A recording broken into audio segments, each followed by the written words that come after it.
Ito, magandang araw po sa atin lahat mga lods. Oh, napansin ko rito sa pagtuyo nitong sapa. Dahil sa mahaba ang tag-init, summer season natin. Ayan oh, may napansin ako dito oh. Yan oh. Kaunti na lang yung tubig na yan oh.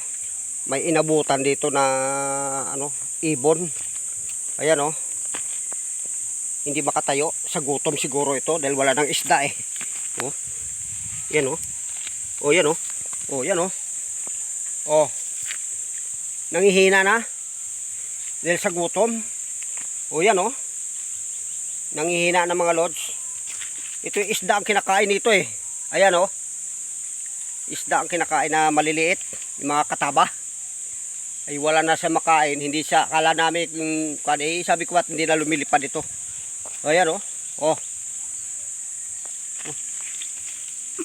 Oh, nangihina na oh. Nangihina na. Kawawa naman, nagutuman. Oh. Hindi hinang-hina na siya sa gutom.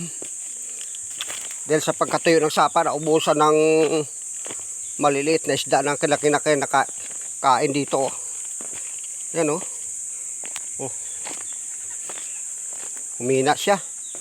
Ano kaya nagyari sa gutom? Ano kaya ipakain ko rito para muling maka-recover nito. Oh. Yan oh, hinang-hina talaga oh. Oh. Yan oh.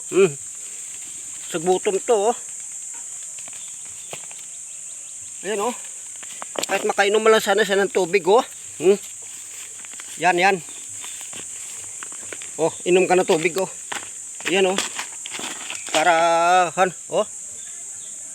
Para maka-recover. Yan oh. Wala talaga ni makagulapay oh.